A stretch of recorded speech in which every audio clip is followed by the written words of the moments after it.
Hi, good morning. We're back for part two of our writing block, which is basically about being able to extract information from what we read and write. So when you're developing your essay, um, it says to basically this particular skill set says to develop the topic with well chosen, relevant, and sufficient facts, extended definitions, concrete details, quotations, or other information and examples appropriate to the audience's knowledge of the topic. So you are writing with as much detail and definition, quotations, information, examples that you are giving your reader full understanding, full understanding. And I like to put it as you want to make your essay juicy, right? Just ripe with information, details, so I can form either um, mental understanding or a visual picture of what it is you're trying to say.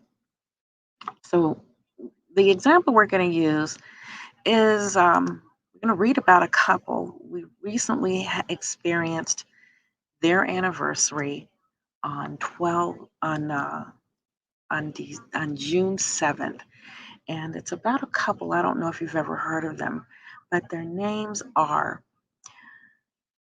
Mildred and Richard Loving.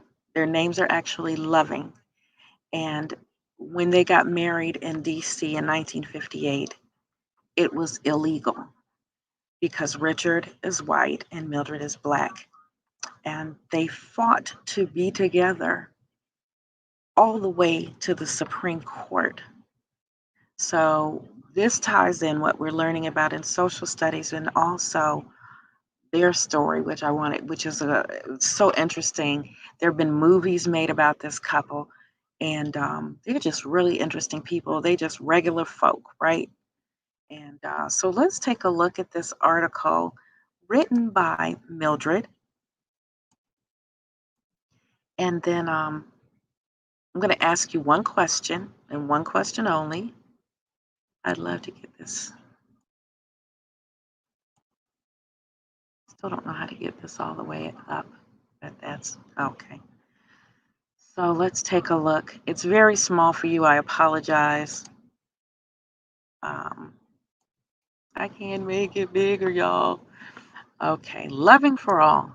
Mildred and Richard Loving were the plaintiffs in a historic Supreme Court ruling of Loving versus the state of Virginia. And it struck down race restrictions on the freedom to marry.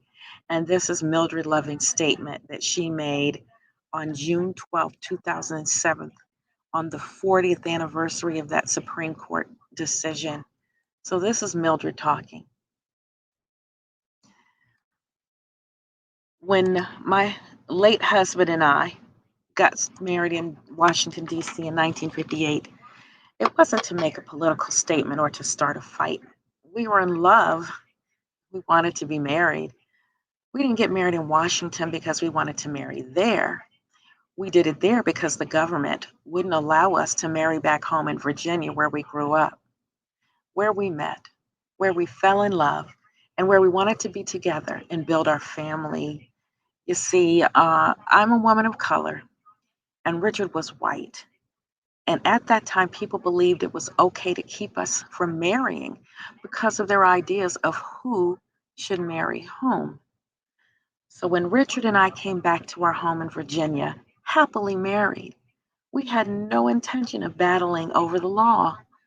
We made a commitment to each other in our love and lives, and now have the legal commitment called marriage to match.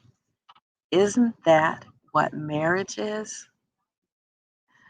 So, not long after our wedding, we were awakened in the middle of the night in our own bedroom by deputy sheriffs and actually arrested for the crime of marrying the wrong kind of person. Our marriage certificate was hanging on the wall above the bed. The state prosecuted Richard and me, and after we were found guilty, the judge declared, Almighty God created the races white, black, yellow, Malay, Malaysian, and red, and He placed them on separate continents. And but for the interference with this arrangement, there would be no cause for such marriages. The fact that He separated the races shows that He did not intend for the races to mix. He sentenced us to a year in prison, but offered to suspend the sentence if we'd left our home in Virginia for 25 years exile. We left and got a lawyer. Richard and I had to fight, but still weren't fighting for a cause. We were fighting for our love. And though it turned out we had to fight, happily, Richard and I did not have to fight alone. Thanks to groups like the ACLU, American Civil Liberties Union, and the NAACP, Legal Defense and Education Fund, National Association for the Advancement of Colored People, and so many good people around the country willing to speak up, we took our case for the freedom to marry all the way to the Supreme Court. And on June 12th, 1967, the Supreme Court ruled unanimously that the freedom to marry has long been recognized as one of the vital personal rights essential to the orderly pursuit of happiness by free men, a basic civil right. My generation was bitterly divided over something that should have been so clear and so right. The majority believed what the judge said, that it was in God's plan to keep people apart, and that the government should discriminate against people in love. But I have lived long enough to see big changes. The older generation's fears and prejudices have given way, and today's young people realize that if someone loves someone, they have a right to marry. So, surrounded as I am by wonderful children and grandchildren, not a day goes by that I don't think of Richard and our love, our right to marry, how much it meant to me to have that freedom to marry the person so precious to me, even if others thought he was the wrong kind of person for me to marry. I believe all Americans, no matter their race, no matter their sex, no matter their sexual orientation, should have that same freedom to marry. The government has no business imposing some people's religious beliefs over others, especially if it denies people civil rights. I am not a political person, but I am proud that Richards and my name is on a court case that can help reinforce the love, the commitment, the fairness, and the family that so many people, black or white, young or old, gay or straight, seek in life. I support the freedom to marry for all, and that's what loving and loving is about. Wow, she said something there, didn't she? I wanted to show you a picture of the Lovings, Mildred and Richard. This was the actual couple.